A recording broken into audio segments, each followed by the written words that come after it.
Nuestro texto esta mañana comienza con una ubicación temporal.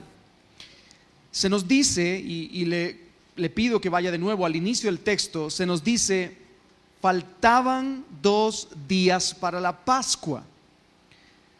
Eso quiere decir que todavía continuamos en el día martes.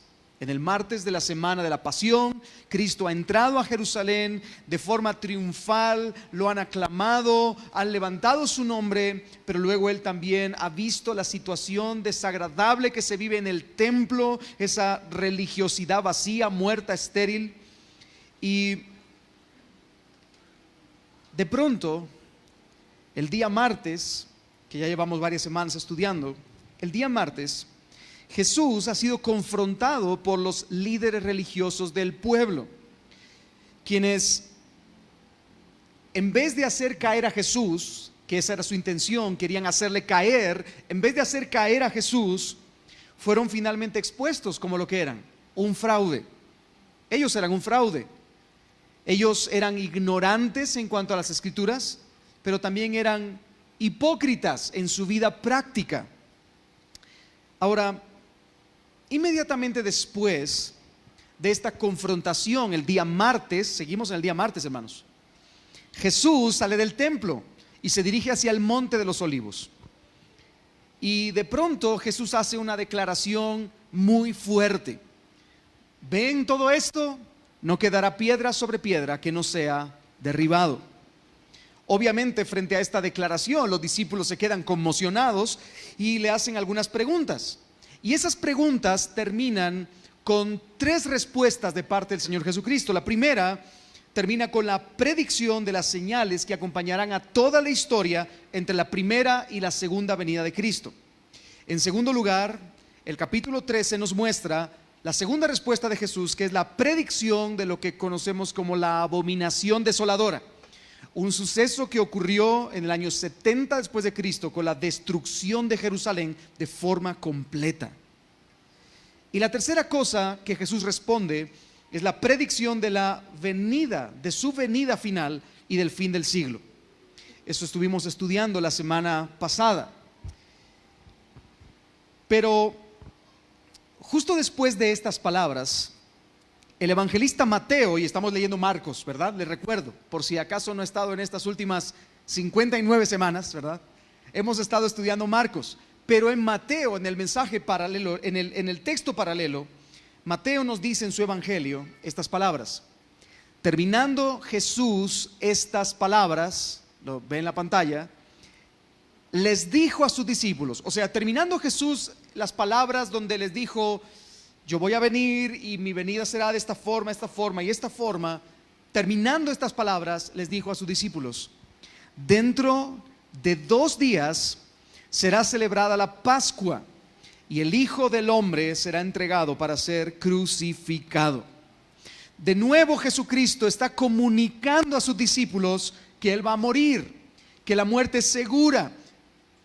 Y esta vez les muestra a través de qué tipo de muerte va a morir.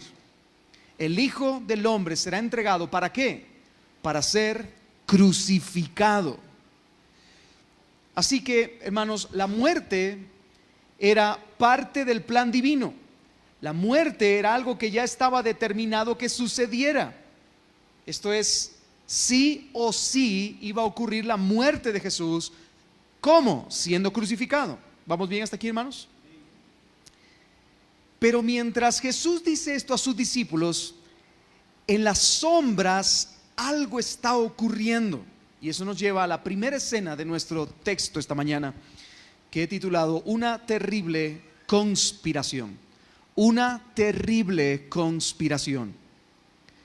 Hermanos, el texto que leíamos al inicio nos dice que los principales sacerdotes y escribas estaban tramando entre ellos cómo darle muerte a Jesucristo el Nazareno. El texto dice literalmente, y usted lo puede notar ahí en su Biblia, que ellos querían prenderle y matarle por sorpresa. ¿Sí? Por sorpresa. Ellos querían buscar un momento, querían buscar un lugar donde pudieran apresarle, pudieran condenarle de forma injusta y luego pudieran asesinarle. Hermanos, ¿no es esto repugnante? ¿No es esto asqueroso de parte de estos líderes religiosos del pueblo?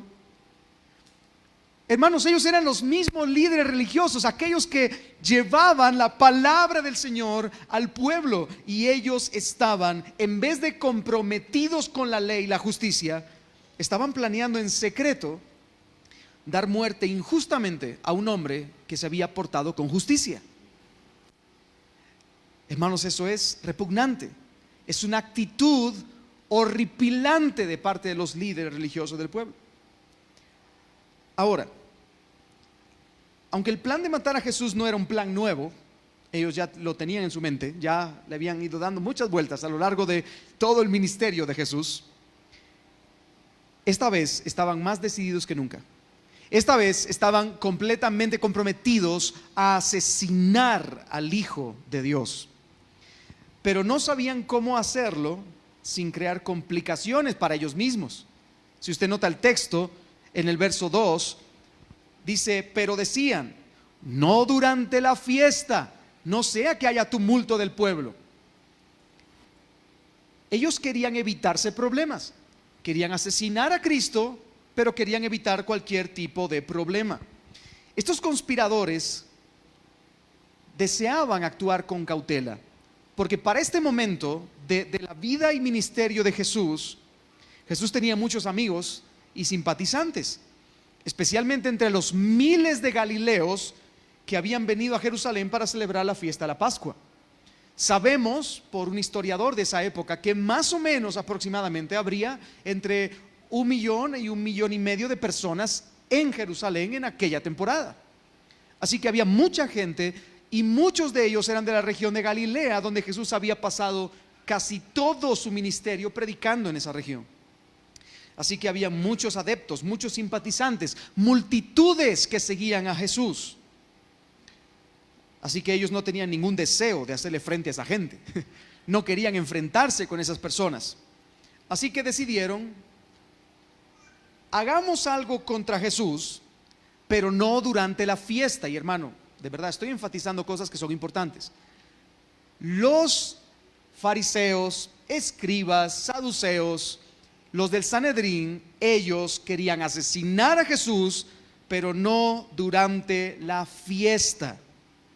Sin embargo, tal como vimos hace un momento en el Evangelio de Mateo, el texto que venía anterior que leíamos, el mismo Señor Jesucristo dijo a sus discípulos que en 2 días, durante la celebración de la Pascua, Él sería entregado para ser crucificado. Así que, aunque los conspiradores decían no durante la fiesta, el soberano Dios había determinado que Cristo muriera durante la fiesta. ¿Me sigue, hermano? Ni siquiera en eso estaban al control ellos. Ni siquiera en eso. Ellos sí iban a ser el medio por el cual Cristo muriera, pero ellos no tenían el control, porque dentro del decreto divino, del plan divino, en el plan soberano, Cristo sería entregado como el Cordero Pascual para quitar los pecados del pueblo. ¿Me sigue, hermano? Sí. De hecho, Juan el Bautista, cuando ve a Jesús, le dice: he aquí el Cordero de Dios que quita el pecado del mundo, el Cordero Pascual que remueve los pecados con su sangre. Pregunta: ¿cuándo debía morir el Cordero Pascual? En la Pascua. Así que ¿cuándo debía morir Jesús? Por mucho que se opusieran los líderes religiosos, Jesús iba a morir durante la fiesta. ¿Amén hasta aquí? Así que aún en este momento y en todo lo que veremos durante las próximas semanas, Jesús estaba en el control. Dios estaba en el control. No hay nada que se escape de su control. Pero justo en medio de este momento convulso, donde conspiran para la muerte de Jesús, nuestro Señor decide salir de Jerusalén para pasar la noche en la ciudad ¿de dónde? ¿Alguien que sepa? ¿Qué dice el texto? De Betania. Betania era una ciudad que estaba aproximadamente, un pueblo pequeño, que estaba aproximadamente a 5 kilómetros de Jerusalén. Es decir, más cerca de lo que está Salcajá de Quetzaltenango, ¿verdad? Más cerca. Y ellos emprendieron su viaje, fueron caminando hacia Betania, muy probablemente para pasar tiempo con su amigo Lázaro. Lázaro, María y Marta vivían en Betania. Pero antes de ir a donde estaba Lázaro para pasar allí la noche, es invitado a comer en casa de cierto hombre llamado Simón, al que nuestro texto dice que se le llamaba el leproso. La mayoría de comentaristas bíblicos dicen que con toda probabilidad la idea del texto es que este Simón era el ex leproso, que Jesús ya lo había sanado. Y eso nos lleva entonces ahora a nuestra segunda escena en esta historia. Y he titulado a esta escena la devoción extravagante de María. La devoción extravagante de María. ¿Qué le parece si leemos de nuevo el texto del verso 3 al verso 9 para ver esta devoción extravagante? Dice: estando él en Betania, sentado a la mesa en casa de Simón el leproso, vino una mujer con un frasco de alabastro de perfume muy costoso, de nardo puro, y rompió el frasco y lo derramó sobre la cabeza de Jesús.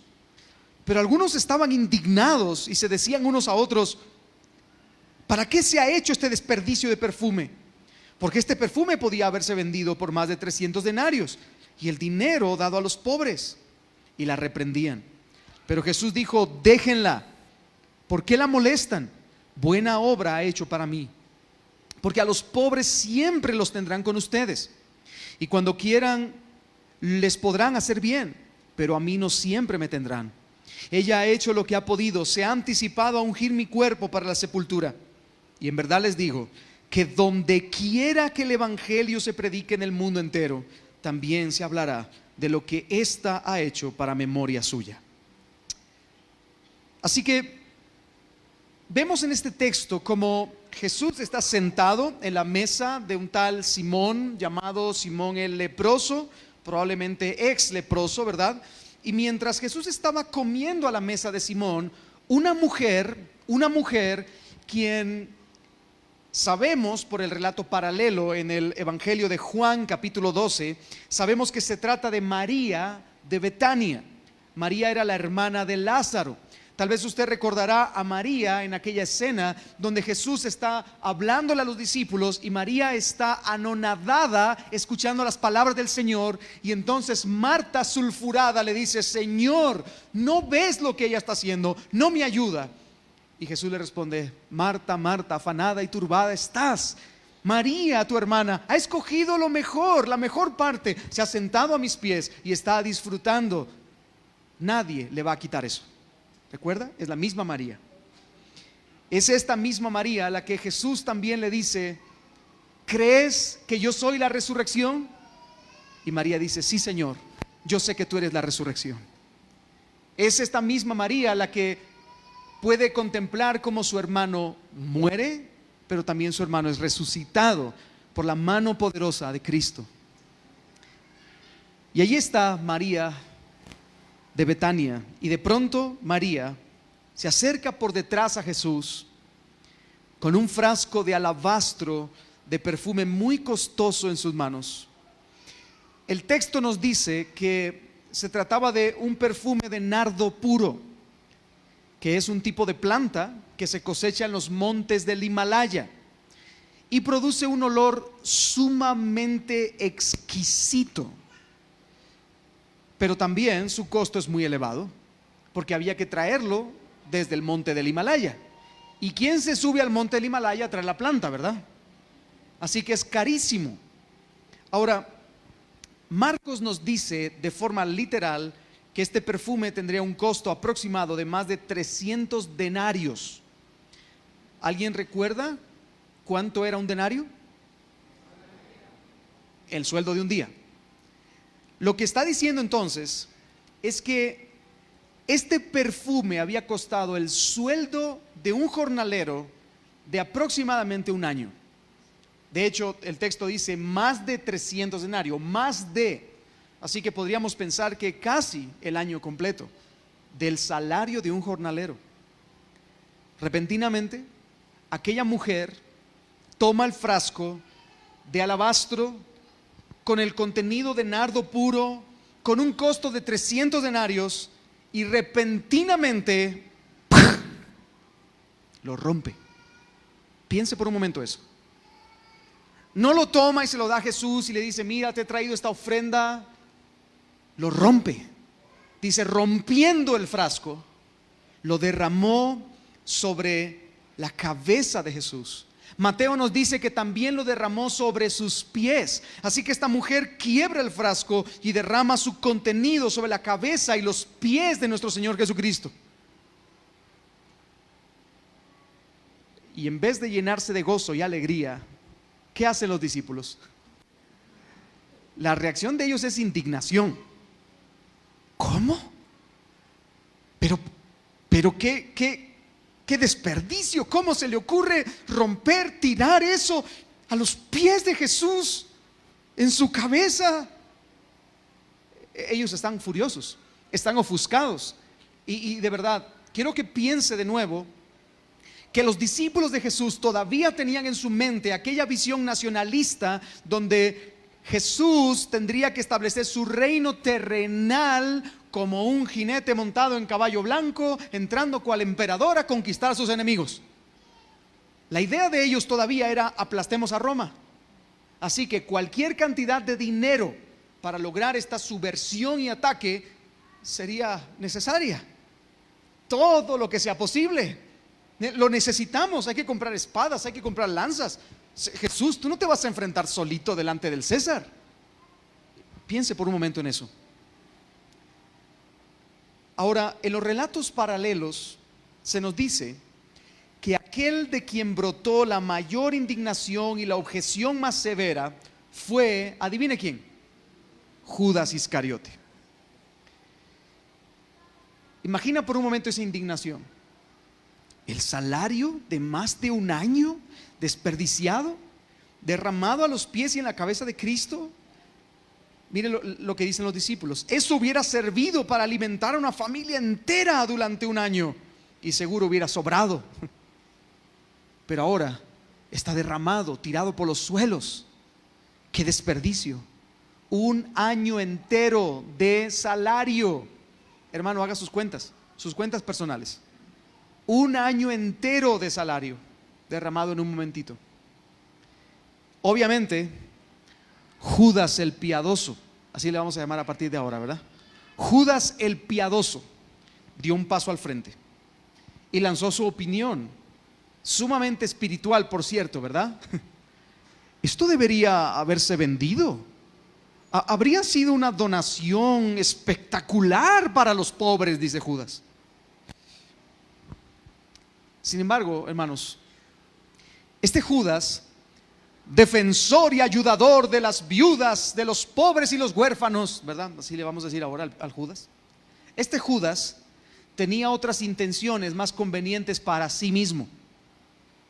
Juan, en el relato paralelo, nos dice en Juan capítulo 12, verso 6: pero dijo esto no porque se cuidara de los pobres, sino porque era ladrón.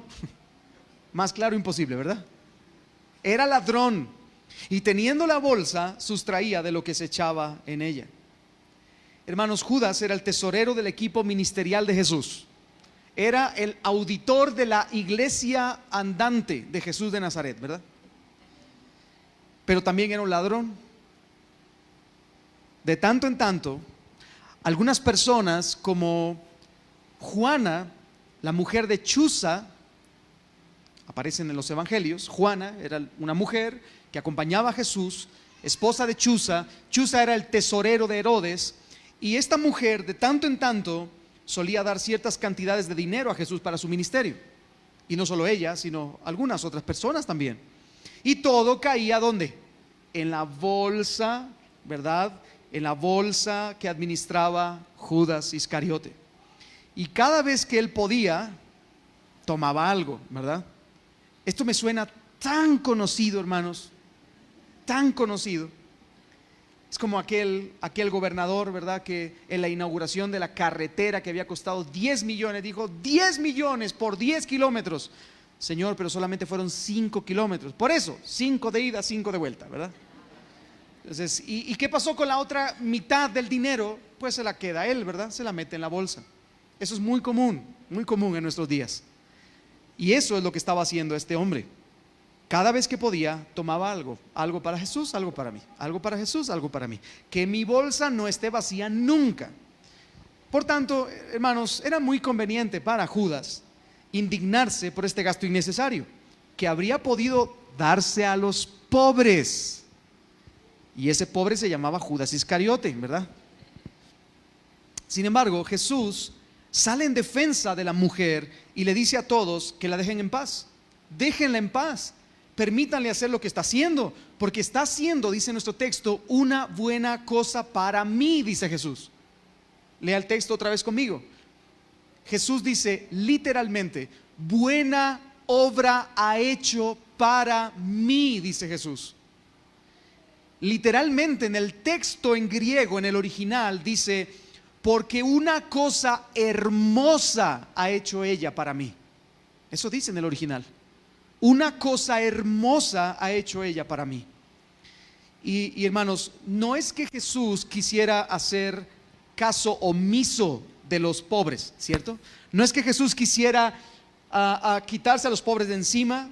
De hecho, Jesús durante todo su ministerio siempre había tomado cualquier oportunidad para dar misericordia y tener compasión con los pobres, con las personas débiles, con aquellas que estaban en necesidad, ¿no es cierto?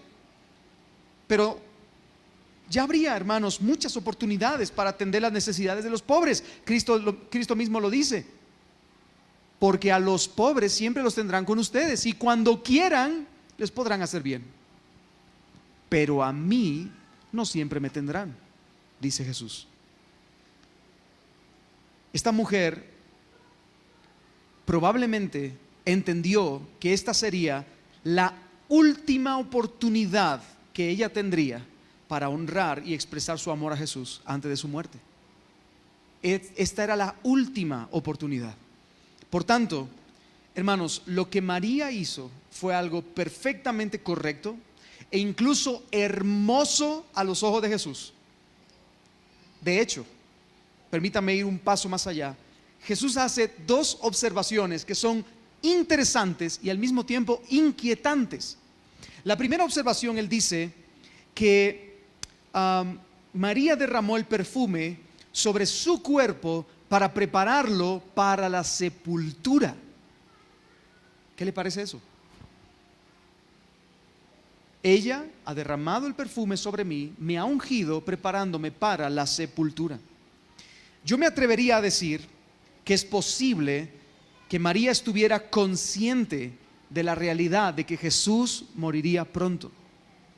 De hecho, Jesús ya lo había dicho a sus discípulos en muchas ocasiones, y María, Marta y Lázaro eran amigos íntimos de Jesús. Así que seguramente ellos ya habían escuchado esto de labios de Jesús. Seguramente ella estaba consciente de que Cristo moriría pronto y por eso lo ungió. Y hermanos, podríamos pensar en esto, ya que fue esta misma María la que estuvo previamente sentada a los pies de Jesús, escuchando las enseñanzas de Jesús.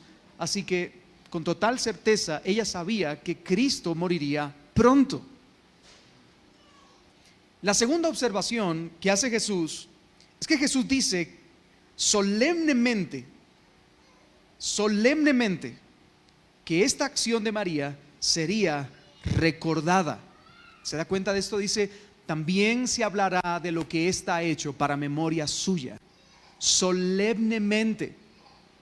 En verdad les digo, esas fueron las palabras de Jesús, donde quiera que el evangelio sea predicado, será conocida esta acción de esta mujer para memoria suya.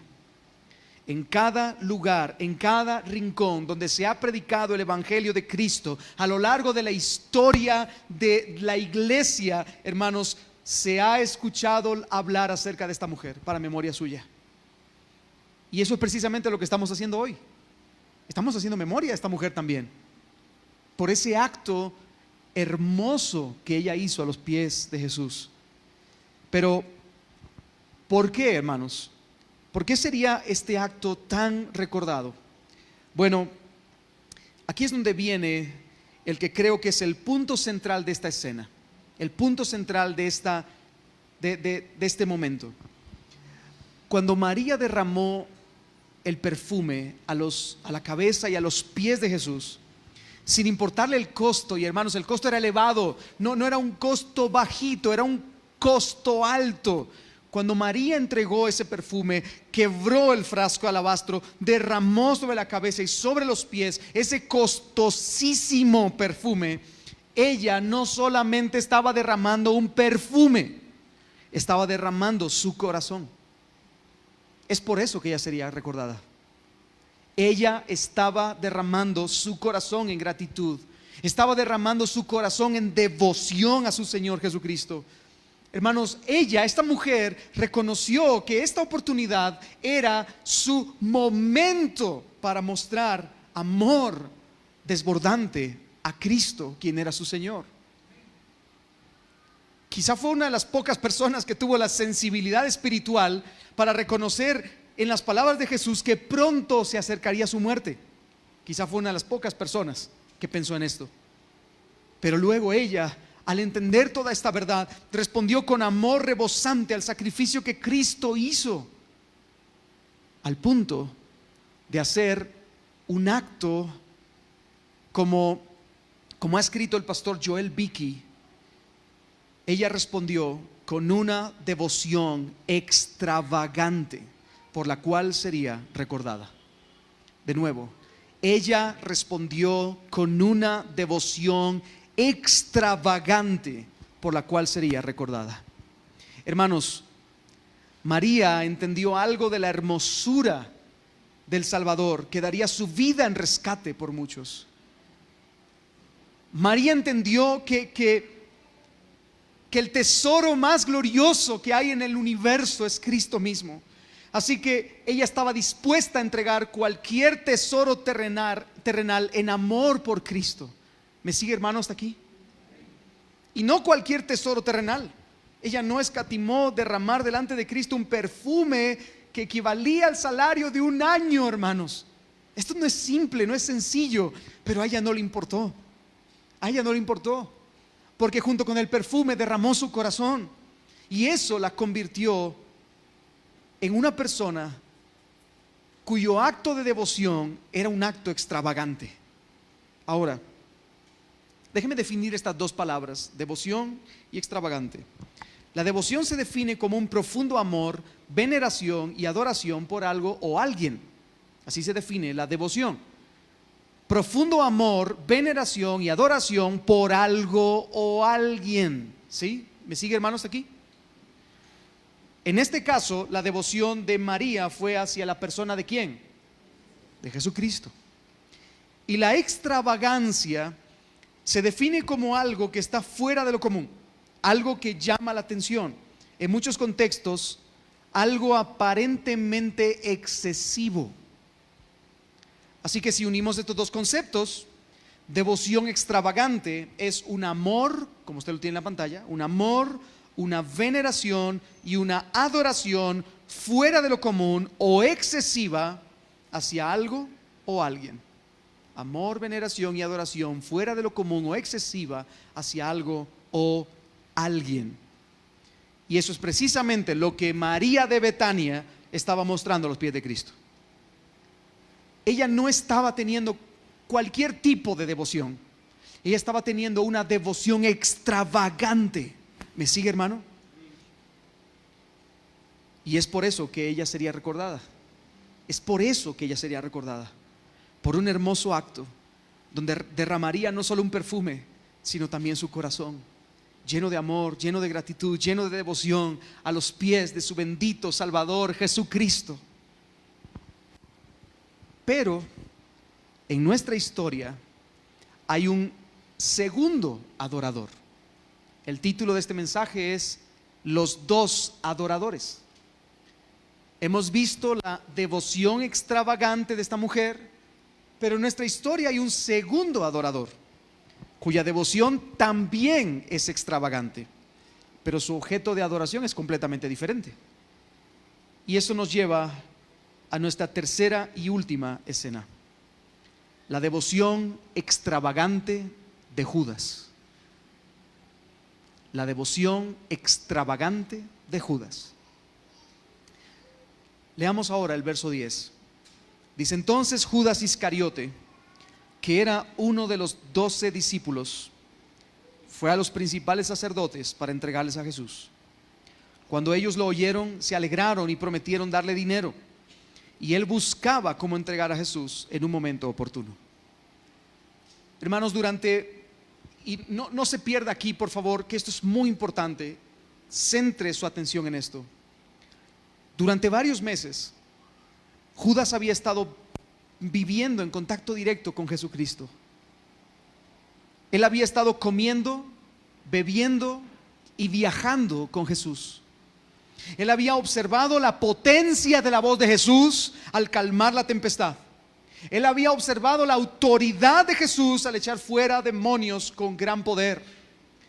Él había contemplado la extraordinaria e inexplicable multiplicación de panes y peces. 2 veces, por cierto, no una, 2 veces. Él había sido testigo también del poder de los labios de Jesús al maldecir a la higuera estéril, la cual se secó inmediatamente.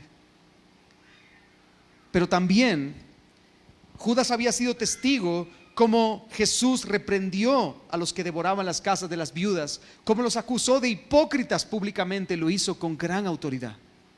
Judas había percibido también la ternura de la voz de Cristo cuando invitaba a los pecadores a venir hacia Él, incluyendo al mismo Judas, para encontrar perdón de pecados. Judas había observado la sorpresa de la multitud al escuchar hablar a Jesús con tanta autoridad y no como los escribas, que no tenían autoridad delante del pueblo ya.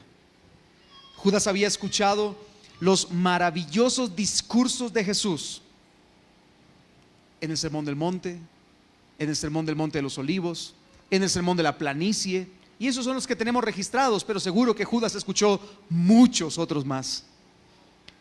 Judas había escuchado también la respuesta de autoridad que Jesús dio delante de las preguntas que le hacían los saduceos, fariseos y herodianos para tratar de hacerle caer, pero Jesús había respondido con sabiduría.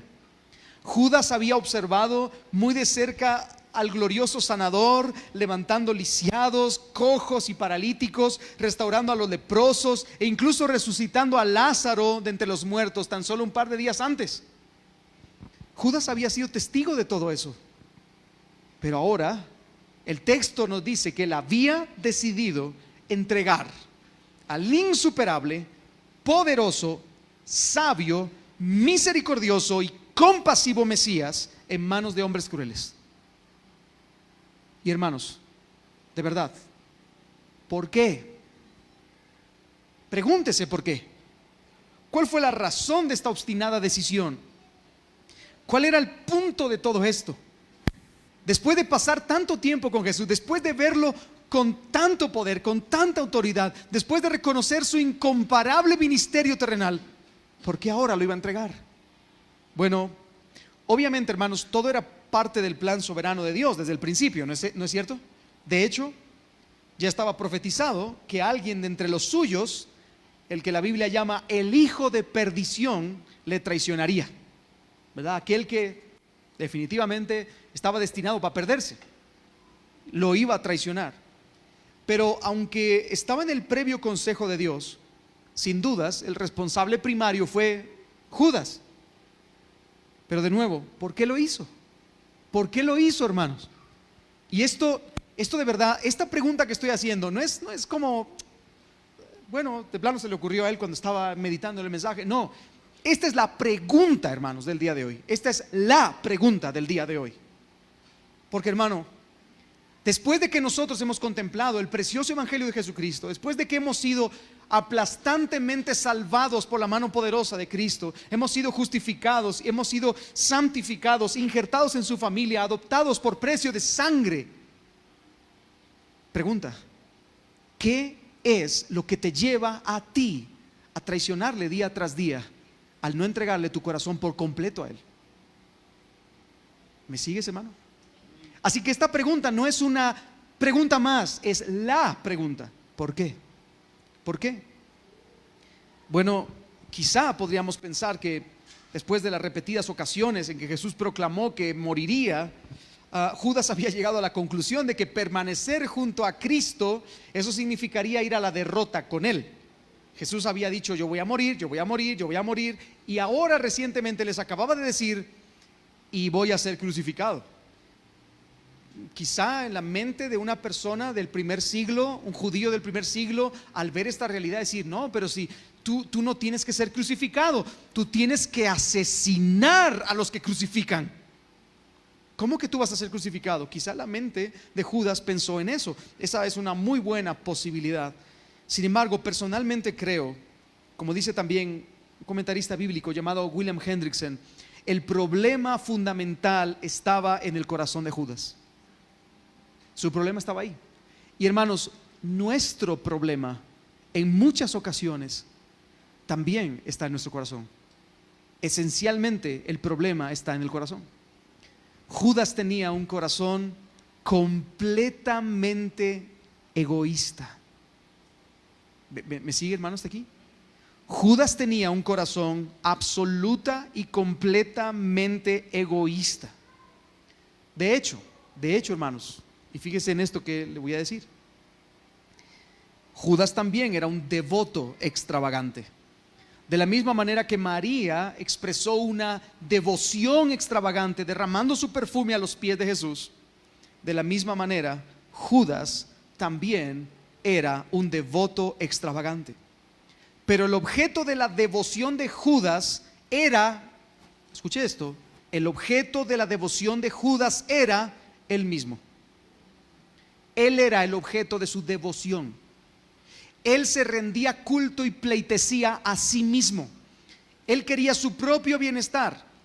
¿Y dónde encontraba Judas su bienestar? Bueno, Judas encontraba su mayor bien en contemplar su más grande tesoro.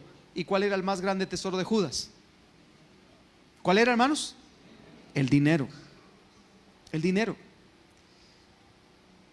No importaba lo que tuviera que hacer Judas para conseguir ese preciado tesoro que le proporcionaba bienestar a su alma moribunda.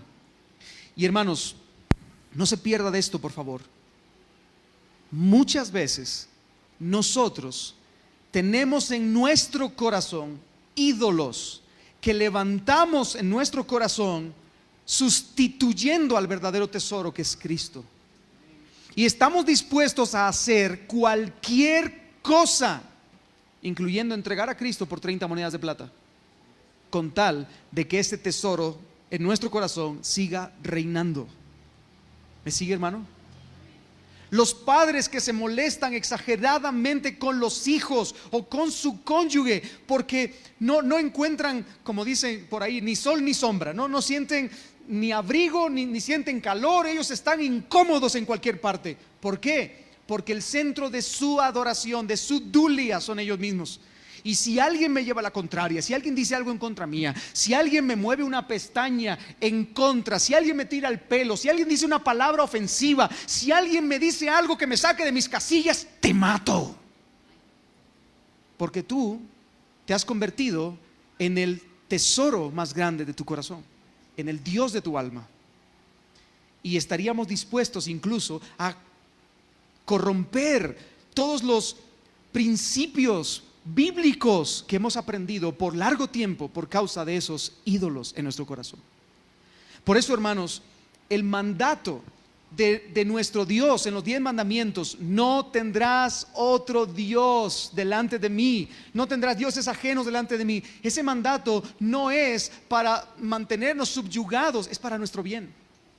Porque cuando tú y yo nos rendimos a los ídolos de nuestro corazón, ¿sabes qué es lo que ocurre? Siempre nos va a ir mal, siempre. María, con una devoción extravagante, fue recordada a lo largo de la historia como aquella mujer que hizo un acto hermoso para su Señor. Pero dígame una cosa, ¿le pondría usted a alguno de sus hijos Judas? No, ¿verdad? Déjeme decirle algo importante. Judas era probablemente el nombre más popular que había en el tiempo de Jesús. El más popular. Porque el líder guerrillero Judas Macabeo había sido el que despojó a Grecia del dominio que los tenía esclavizados. Así que todo el mundo le ponía a sus hijos Judas. Los discípulos de Jesús, habían 2 Judas. Así que era un nombre importante. ¿Quién hoy en su sano juicio le pone a su hijo Judas? Ninguno, ¿verdad? ¿Por qué? Porque la devoción extravagante de este hombre hacia sí mismo lo llevó a traicionar al Hijo de Dios. ¿Me sigue, hermano? Así que esto no es simplemente un mandato que quiere estrangularte o que quiere hacerte daño. Esto es para tu bien. Lo que estoy tratando de decirte es que si de pronto ya hay algo en tu corazón, algún ídolo en tu corazón que se ha levantado y que tú lo tienes sentado en el trono, hermano, identifícalo hoy mismo y derríbalo, sácalo del trono. Porque el único que merece gobernar tu vida es Cristo. Identifícate a ti mismo, porque como lo dije antes, quizá puede ser que tú mismo seas el ídolo que estás poniendo en el centro de tu corazón. Papás, examinen la corrección que hacen con sus hijos. Voy a poner un ejemplo.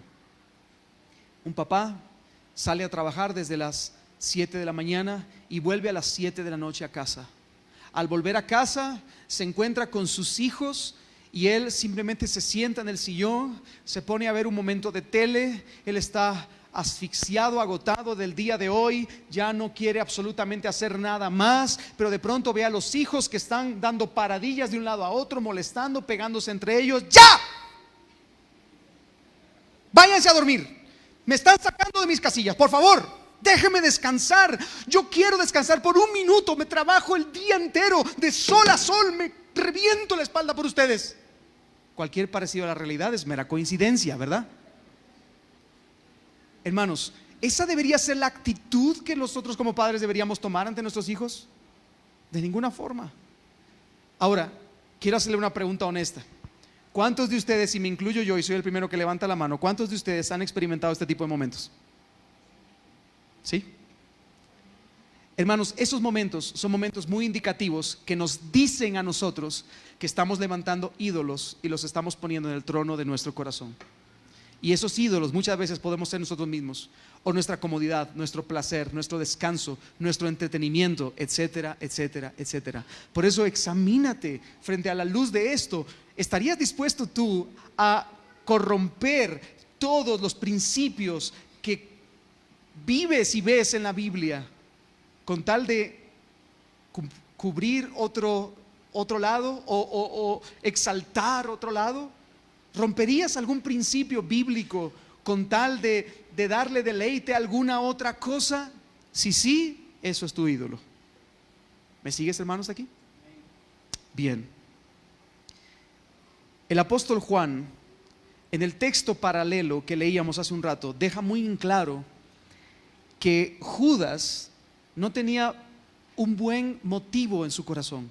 Él era un ladrón y él robaba del dinero que había en la bolsa, porque el dinero era su mayor devoción y no importaba lo que tuviera que hacer para conseguir ese dinero, ya sea robarlo de la bolsa ministerial de Jesús o incluso traicionar a su misericordioso y benevolente maestro con el que había estado aproximadamente casi 3 años. En Marcos se nos dice, fíjate en esto, en Marcos se nos dice que los líderes religiosos prometieron compensar a Judas, dice el texto. Pero note, yo quiero que note el texto en Marcos. Dice, entonces Judas Iscariote, que era uno de los 12 discípulos, fue a los principales sacerdotes para entregarles a Jesús. O sea, paso 1, Judas va y les dice, les voy a entregar a Jesús. Paso 2, cuando ellos lo oyeron, se alegraron y prometieron darle dinero. ¿Nota el orden? ¿Sí? Pero en el Evangelio de Mateo notamos un importante detalle adicional. Vea conmigo Mateo capítulo 26, verso 14 al 15. Dice, entonces, uno de los 12, llamado Judas Iscariote, fue a los principales sacerdotes y les dijo, miren esta pregunta tan satánica, ¿qué están dispuestos a darme para que yo les entregue a Jesús? Y ellos le pesaron 30 monedas de plata, 30 siclos, 432 gramos. Hermanos, note esto por favor. Fue Judas el que deseaba ardientemente y con devoción obtener algo más de dinero, al punto de que fue Judas el que, traicionando su propia conciencia, traicionando los principios que Cristo le había enseñado y traicionando a la persona que lo había abrazado como discípulo durante 3 años, traicionando todo lo que se podía traicionar, él mismo pregunta, ¿qué están dispuestos ustedes a darme para que yo les entregue a Jesús? Judas, hermanos, en su devoción extravagante hacia el dinero, decidió traicionar al mismísimo Hijo de Dios. Y de nuevo repito el concepto de devoción extravagante, que lo decíamos con María. Repito, la devoción extravagante es amor, veneración y adoración fuera de lo común o excesiva hacia algo o alguien. María había tenido un amor, veneración, adoración fuera de lo común o excesiva hacia Cristo, derramando un perfume carísimo a su cabeza y a sus pies. Pero Judas también tuvo un amor, una veneración y una adoración fuera de lo común o excesiva hacia sí mismo, dándole al dinero el primer lugar en su vida. Eso fue lo que Judas hizo. En su acto de amor y veneración fuera de lo común al tesoro de su alma, que era el dinero, decidió traicionar a Cristo por 30 monedas de plata. Ahora, en Mateo, aquí en este texto se nos dice que las 30 monedas de plata eran igual a 30 ciclos, o sea, una moneda por ciclo, ¿sí? Y cada ciclo era equivalente a 2 denarios, lo que significa que Judas prometió entregar a Jesús ¿por cuánto? Haga sus cálculos. Le dieron 30 ciclos, cada ciclo representa 2 denarios. ¿Cuántos denarios recibió? 60 denarios. 60 denarios era el sueldo de 2 meses de un jornalero, lo cual en algún contexto podía representar mucho, pero era una miserable suma de dinero en comparación de los 300 denarios de perfume que María derramó a los pies de Cristo. ¿Se da cuenta? La devoción extravagante de María fue muy grande hacia Jesús, y la devoción extravagante de Judas fue una miseria con tal de conseguir aunque sea un poquito más. ¿Me sigue, hermano? La misma codicia que esclavizó el corazón de Balaam, la misma codicia que produjo la lepra en Giezi, es la misma codicia que destruyó el alma de Judas. Como dijo el apóstol Pablo en 1 Timoteo 6:10, raíz de todos los males es el amor al dinero. Bien, hasta aquí, hermanos. No dice que raíz de todos los males es el dinero. No, el dinero no es raíz de todos los males. El dinero nos sirve para el diario vivir. Nosotros compramos y vendemos con dinero. Nosotros hacemos cosas con dinero. De hecho, bueno, no me voy a meter en ese tema, pero lo importante es que este texto no dice que el problema sea el dinero, sino el amor, la devoción. Y volvemos otra vez a la misma idea. Raíz de todos los males es la devoción extravagante al dinero. ¿Me sigue, hermano? Pero no solo Pablo enseñó esta verdad. Nuestro mismísimo Señor Jesucristo, a quien Judas había escuchado en muchas ocasiones, de pronto Cristo en el Sermón del Monte dijo esta siguiente frase. Mateo 6:24. Nadie puede servir a dos señores, porque o aborrecerá a uno y amará al otro, o apreciará al uno y despreciará al otro. Ustedes no pueden servir a Dios y a las riquezas. Y hermanos, es muy interesante el caso de Judas, porque si hubo una persona que haya tenido la verdadera religión, fue Judas. Si hubo una persona que tuvo un verdadero acercamiento con aquel que es el Salvador del mundo, fue Judas. Sin embargo, todo lo que Judas vio, todo lo que Judas hizo, no significó nada en él. ¿Por qué? Porque su corazón no estaba rendido al señorío de Cristo, sino al señorío de las riquezas. No se puede servir a dos señores: a Cristo como Señor o a las riquezas como Señor. Hermanos, el motor, el motivo y tesoro de la adoración de Judas era el dinero. Y su alma y su corazón no se habían fundido en afectos con Cristo, sino que el primer lugar de sus amores lo ocupaba él mismo. ¿Me sigue hasta aquí, hermano? Así que piense en esto que hemos hablado hoy. Los dos, tanto María como Judas, fueron adoradores. De hecho, todos nosotros adoramos algo. Cada uno de los seres humanos es un adorador. Podemos adorar a Dios, o en su defecto adoraremos a cualquier otra cosa. Pero nuestros corazones fueron diseñados para que podamos nosotros ser adoradores, porque fuimos diseñados, fuimos creados para Dios, para su gloria. Así que de nuevo, aquí tenemos a estos dos. Tanto María como Judas fueron adoradores. Ambos fueron devotos extravagantes. Ambos mostraron lo que había en su corazón. Y ambos serán recordados en todo lugar donde el evangelio sea predicado. María será recordada como aquella que recibió el honor de parte de los labios de Cristo por haber hecho un acto de devoción extravagante hacia Jesús. Y Judas será recordado siempre como aquel hombre sin escrúpulos y traicionero, quien para su vergüenza y en un acto de devoción extravagante hacia sí mismo decidió entregar a Cristo por algo de dinero. ¿Me sigue, hermano? Ahora bien, déjame terminar este mensaje esta mañana apretando un poco más el concepto que hemos visto hoy de la devoción extravagante. Esta semana estuve preguntando en diferentes contextos qué entendían por devoción extravagante.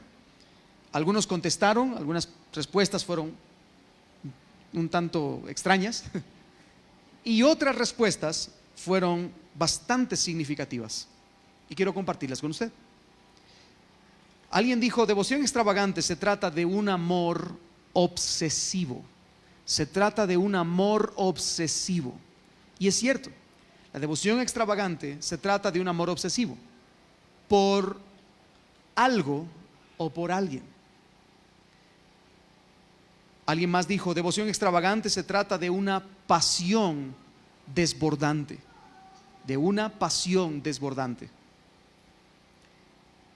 Finalmente, la tercera que quiero presentarles, devoción extravagante.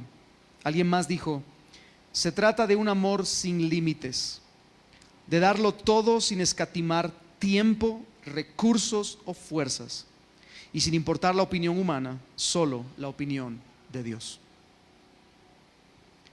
Creo que es esta última frase precisamente lo que define la actitud de María de Betania. Darte por completo a Cristo sin escatimar tiempo, recursos o fuerzas, y sin importar la opinión de los demás.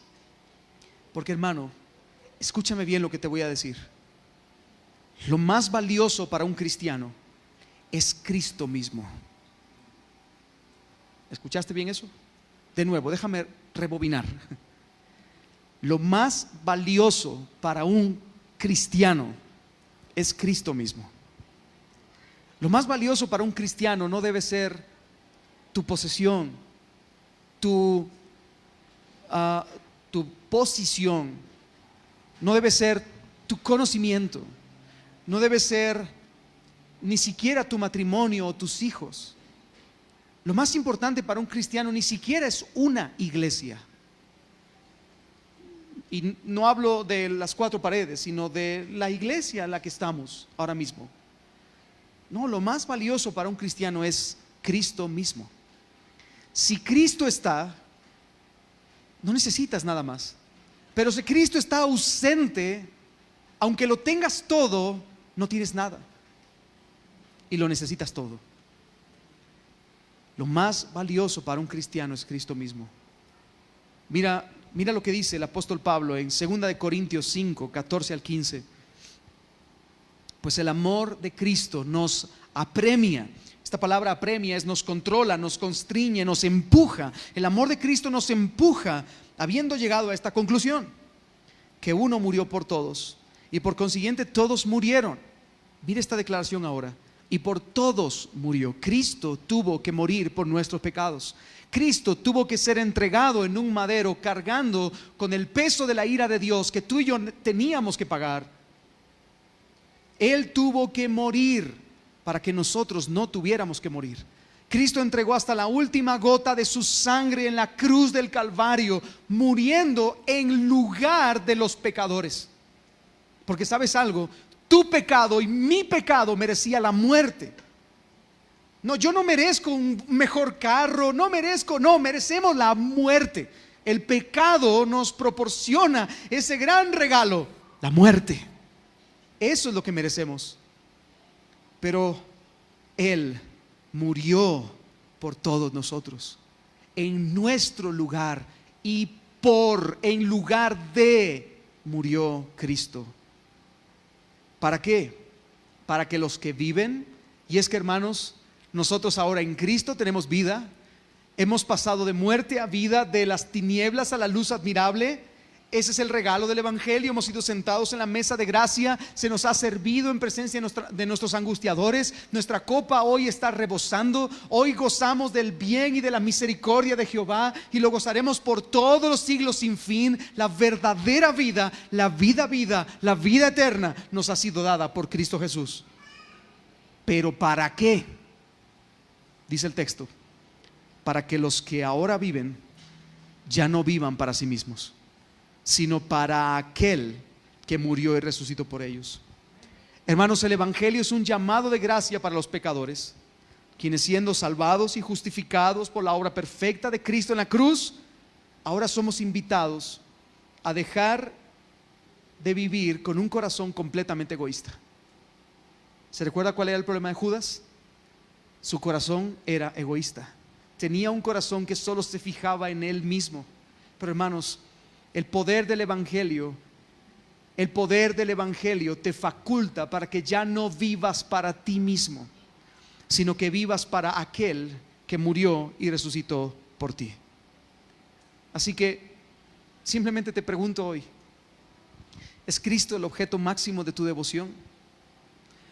Tú podrías hoy decir que estás rindiendo una devoción extravagante a Cristo, o estás rindiendo una devoción extravagante a otra cosa. Puedes decir hoy que tu corazón está rendido a sus pies, o estás entregándote por completo a otra cosa. Examínate, hermano, examínate, por favor. Hoy no salgas de este lugar igual. Examina tu corazón. ¿Tengo otro Señor en mi vida al que le rindo mayor devoción? ¿Estoy haciendo cosas fuera de lo común o incluso excesivas por alguna otra cosa que no sea Cristo? Usando el concepto que usábamos antes de devoción extravagante, ¿estoy dedicando mi tiempo, mis fuerzas y mi dinero a algo que carece de valor en este mundo y que algún día desaparecerá? ¿O estoy dedicando mi tiempo, mis fuerzas y mi dinero a mi Señor Jesucristo? ¿Dónde está tu corazón? Quiero que seas honesto contigo mismo esta mañana y con el Señor, y que respondas con sinceridad. ¿Con cuál de los dos adoradores te identificas esta mañana? Sé honesto. No me respondas, examínate a ti mismo. ¿Con cuál de los dos adoradores te identificas esta mañana? ¿Te identificas con María, que de forma extravagante estuvo dispuesta a gastarlo todo por Cristo? ¿O te identificas con Judas, que de forma extravagante estabas dispuesto a traicionar todo con tal de obtener un tesoro para ti? Recuerda, hermano, recuerda, y con esto quiero terminar: lo más valioso para un cristiano es Cristo mismo. Nunca se te olvide. Lo más valioso para un cristiano es Cristo mismo.